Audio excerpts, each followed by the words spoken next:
Apakah kalian mampu? Semua kami mampu. Apakah kalian bisa? Semua kami bisa. Buktikan.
Putra asli Dayak penguasa perang udara di Kalimantan. Meski hanya berpangkat letnan kolonel, Domber yang merupakan putra asli suku Dayak yang berasal dari Pulang Pisau, Kalimantan Tengah, menjadi salah satu kebanggaan Tentara Nasional Indonesia Angkatan Udara. Namanya sejajar dengan tokoh besar TNI Angkatan Udara lainnya seperti Adi Sutibjo, Halim Perdana Kusuma, R. Soedarji, Surja Dharma, atau Abdurrahman Saleh. Keberaniannya dalam menghadapi penjajah Belanda tak perlu diragukan lagi. Dia merupakan salah satu yang berjasa mengorganisir pergerakan perjuangan di Kalimantan Timur guna mengusir Belanda dari Pulau Kalimantan. Dikutip dari situs resmi TNI Angkatan Udara, kiprah Domber dalam perjuangan dimulai ketika ia berumur 15 tahun. Pada usia tersebut, ia telah meninggalkan tanah kelahirannya Kalimantan menuju Pulau Jawa untuk bergabung dengan para pemuda asal Kalimantan lainnya dan berjuang bersama rakyat Surabaya mengusir penjajah. Perjuangan Domber bersama para pemuda tersebut untuk merebut Pulau Kalimantan yang dikuasai oleh tentara Nica atau Belanda. Pulau Kalimantan menjadi salah satu sasaran atau batu loncatan dari para penjajah untuk menguasai seluruh kepulauan Indonesia. Pada Perang Dunia Kedua, Pulau Kalimantan menjadi rebutan Jepang dengan sekutu. Dan pada tahun 1943, Jepang berhasil merampas Pulau Kalimantan dari Belanda. Namun kekuasaan Jepang hanya bertahan 2 tahun. Pada tahun 1945, Jepang kalah perang dengan Amerika dan Pulau Kalimantan jatuh ke tangan Amerika. Bersamaan dengan masuknya tentara Amerika, tentara Belanda ikut membonceng dan memperkuat kedudukannya di Kalimantan. Belanda pun melakukan tekanan-tekanan dengan kekerasan senjata terhadap rakyat Kalimantan. Pada tanggal 24 Oktober 1945, Amerika menyerahkan Kalimantan kepada tentara Belanda. Rakyat Kalimantan yang tidak menyukai tentara Belanda mulai mengadakan perlawanan terhadap tentara Belanda dan meminta bala bantuan dari Pulau Jawa. Kemudian dikirimlah ekspedisi-ekspedisi dari Pulau Jawa untuk merebut Pulau Kalimantan dari tangan Belanda. Namun karena tidak ada kesatuan komando, ekspedisi-ekspedisi yang dikirim pemerintah RI dari Pulau Jawa banyak yang gagal. Kegagalan tersebut akibat blokade kapal-kapal perang Belanda di sepanjang perairan Pulau Kalimantan. Blokade tersebut dimaksudkan untuk mencegah masuknya para pejuang Indonesia yang berasal dari daerah lain masuk ke Pulau Kalimantan. Oleh karena itu, rakyat Kalimantan yang pada waktu itu dipimpin oleh Gubernur Kalimantan bernama Insinyur Muhammad Nur meminta bantuan dari Pulau Jawa untuk membantu rakyat Kalimantan mengusir Belanda. Gubernur Kalimantan merasa bertanggung jawab atas bebasnya Pulau Kalimantan dari tangan Belanda, dan ia mendapat dukungan moral dari seluruh masyarakat suku Dayak yang ada di Kalimantan. Ia menemui Mayor Jelik Riwut, seorang perwira Markas Besar Tentara atau MBT, yang baru saja memimpin rombongan kembali dari perjalanannya menerobos hutan belantara Kalimantan. Dari hasil pertemuan tersebut, Pangeran Muhammad Nur berkesimpulan bahwa satu-satunya alternatif untuk mendatangkan bantuan dari Pulau Jawa lewat udara, yaitu dengan menerjunkan pasukan payung ke pedalaman Kalimantan. Tanpa sengaja pada waktu perjalanan dari Yogyakarta menuju Jakarta sebagai salah satu anggota delegasi pemerintah RI, Pangeran Muhammad Nur, satu kereta dengan Kepala Staf Angkatan Udara, Komodor Udara Suryadi Suryadharma, diungkapkan keinginannya untuk menerjunkan pasukan payung di hutan Kalimantan. Niat baik Pangeran Muhammad Nur disetujui oleh Komodor Udara Suryadi Suryadharma. Dibentuklah staf khusus pasukan payung Republik Indonesia di bawah komando Panglima Angkatan Udara Suryadi Suryadharma, dan sebagai komando pasukan ditunjuklah Mayor Jelik Riwut yang lahir dan besar di Kalimantan. Berdasarkan perintah harian Panglima Besar Jenderal Sudirman nomor 232-PB-47-1, Komodor Udara Suryadi Suryadharma segera melaksanakan persiapan untuk menerjunkan pasukan payung ke Kota Waringin, Kalimantan Timur.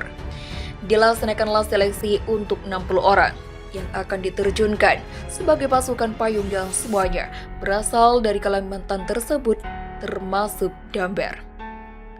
12 orang berasal dari Sulawesi dan beberapa orang dari Jawa. Setelah diadakan seleksi, terpilihlah 12 personel, yaitu Iskandar Dahlan, J. Bitak, J. Willems, J. Darius, Ahmad Kosasi, Bahril, Ali Akbar, M. Amiruddin, Emadul, Morawi, dan Darjin. Semuanya berasal dari Kalimantan. Mereka mengikuti pelatihan selama seminggu dan para pelatih Angkatan Udara Republik Indonesia di bawah pimpinan Opsir Udara 1 Sujono. Pada tanggal 17 Oktober 1947, para penerjun dengan segala perlengkapannya melakukan persiapan di dekat landasan terbang Maguwo. Sesuai rencana, mereka diterjunkan dengan pesawat Dakota C-47RI 002 yang dipiloti Robert R. Freeberg, seorang warga negara Amerika. Selain itu, ikut pula anggota AURI yang mempunyai tugas khusus menangani PHB radio ikut di pesawat tersebut, yaitu Kapten Udara Heri Hadi Sumantri, seorang ahli montir radio, dan Kapten FM Sujoto, seorang ahli telegrafis Angkatan Laut Republik Indonesia atau ALRI. Sebelum mereka diberangkatkan, KSAU Komandor Udara Suryadi Suryadharma memberikan petunjuk kepada para penerjun. Damber tidak ikut dalam pasukan terjun payung yang dilepas oleh KSAU tersebut. Namun sehari setelahnya, pada tanggal 18 Oktober 1947, Damber disusupkan ke Kalimantan dengan menggunakan pesawat Dakota C-47RI-002 melalui Filipina, dan kemudian menyusup ke Kalimantan Timur dengan menggunakan kapal laut. Misi utama yang diemban Damber adalah untuk mengorganisir pergerakan perjuangan di Kalimantan Timur. Misi penyusupan ini melibatkan 12 orang yang dipimpin oleh Muharto dengan anggota Sueharnoko Harbani, Suenario, Bambang Saptoaji, Bodi Harjo, Mulyono Adikusuma, dan Domber. Domber yang sebelumnya pernah bergabung dengan Kesatuan MN 1001 di bawah pimpinan Cilik Riut, ditugaskan secara khusus memandu rombongan untuk memasuki wilayah Kalimantan Timur yang dikuasai oleh tentara Belanda dan membangun jaringan mata-mata sekaligus mengorganisasi gerakan gerilyawan di Kalimantan, khususnya di Kalimantan Timur, wilayah Kesultanan Bulungan yang berbatasan langsung dengan Sabah dan Filipina Selatan sekitar Kepulauan Sulu dan Mindanao. Kawasan ini pernah digunakan oleh sekutu untuk membangun jaringan mata-mata sebagai persiapan untuk merebut Pulau Tarakan dari tentara Jepang sekitar tahun 1943, yaitu dalam Operasi Python dan Operasi Squirrel pada bulan April 1944. Dengan menumpang kapal milik perusahaan Della Rama Shipping Company, MV Northern Hawker, Domber bersama Mulyono Adikusuma berlayar menuju Kalimantan Timur yang pada saat itu diduduki oleh Belanda, termasuk di dalamnya Kesultanan Bulungan. Rute perjalanan yang dilalui dari Manila menuju Cebu City, terus menuju Bais, Dumaguete, dilanjutkan ke Zamboanga, lalu menuju Kota Batu, dan dilanjutkan ke Jolo. Dari Jolo City dengan menyewa perahu pelayaran menuju Pulau Tawi-Tawi, terus ke Ungus Matata, Tandubas Island dengan melewati Bonggau, Tambisan, Samporna, Lahad Datu, terus menuju Tarakan lalu ke Tanjung Selor atau Bulungan. Tanggal 30 November 1947, rombongan tiba di Tanjung Selor Bulungan. Saat itu sedang diadakan perayaan Berau yang dilaksanakan oleh Sultan Bulungan ke-10 yang bernama Sultan Jalaluddin.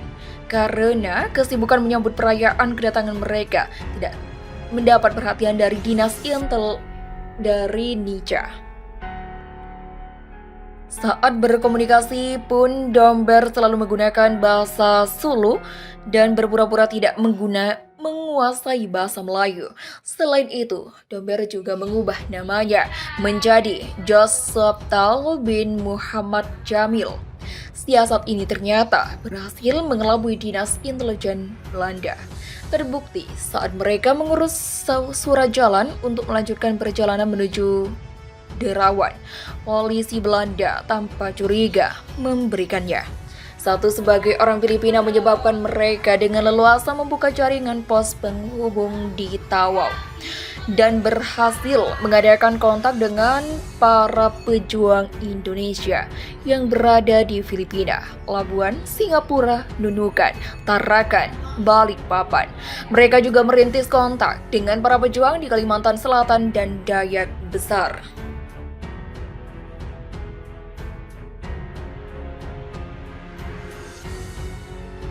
Data-data yang dianggap penting mereka kumpulkan, di antaranya tentang kesiapsiagaan tentara KNIL, perintah daerah Belanda, serta instansi Belanda lainnya, termasuk situasi politik, sosial, dan budaya. Semua aktivitas intelijen pejuang Indonesia di Kalimantan Timur, khususnya di wilayah Kesultanan Bulungan, dalam operasi aksi Kalimantan pada tahun 1947 ini dilaporkan oleh Domber melalui suratnya yang ditujukan kepada Komandan Pasukan MN 1001, Mobil Brigade, Markas Besar Tentara di Yogyakarta. Keberhasilan operasi militer pertama pasukan Payung Auri dalam penerjunan ke pedalaman Kalimantan tanggal 17 Oktober 1947 dan keberhasilan rombongan pejuang Republik Indonesia menembus blokade Belanda hingga akhirnya mendarat di Manila, Filipina tanggal 18 Oktober 1947 telah membuka mata dunia bahwa Kalimantan adalah salah satu bagian dari RI yang tidak dapat terpisahkan. Berita tersebut begitu mengejutkan dan telah menjadi topik utama pemberitaan di beberapa surat kabar di dalam negeri Belanda. Pada tanggal 6 Desember 1947, Mayor Jilik Riwut sebagai Komandan MN 1001 MBT mendapatkan perintah dari membentuk Tentara Nasional Indonesia di Kalimantan, baik bersifat batalion maupun resimen dengan maksud untuk mempersatukan perjuangan yang ada di Kalimantan. Atas dasar perintah tersebut, kemudian Mayor Jilik Riwut mengirim utusan untuk menjajaki pembentukan TNI di Kalimantan.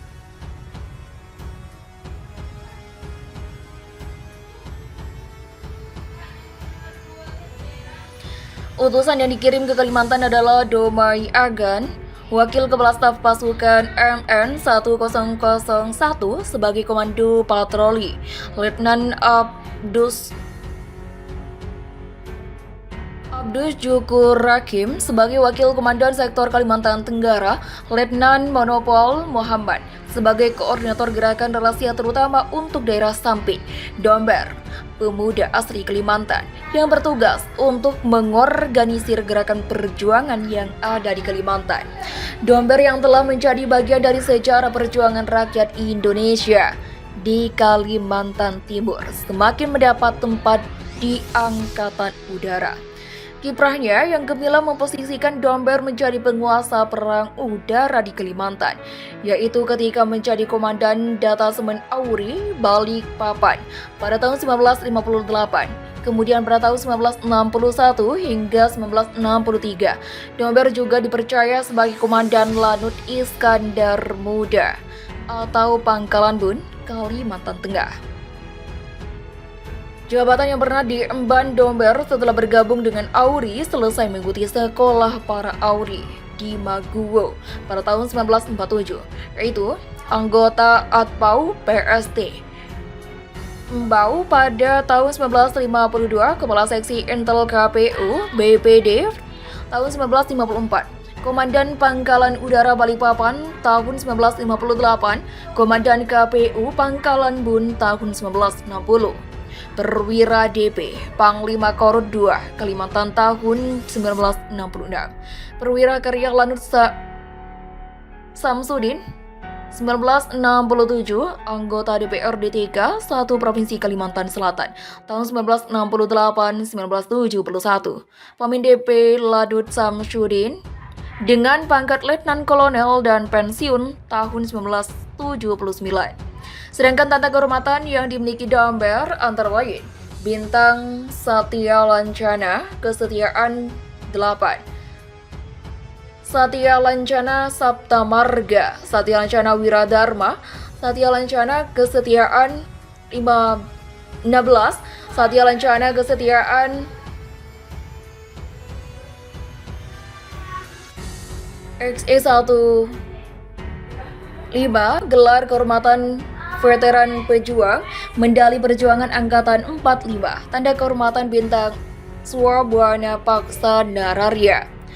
Domber meninggal pada tanggal 5 November 1997 dan dimakamkan di Taman Makam Pahlawan atau TNP Indrapura Pangkalan Bun untuk mengenang jasa-jasa Domber. Nama Domber diabadikan menjadi nama Pangkalan Udara atau Lanut di Kalimantan Timur sesuai dengan keputusan Kepala Staf Angkatan Udara nomor KIP garis miring 660A garis miring 6 garis miring 2018 tanggal 11 Juni tahun 2018. Nama Lanut yang semula bernama Lanut Balikpapan diganti menjadi Lanut Domber, disingkat Lanut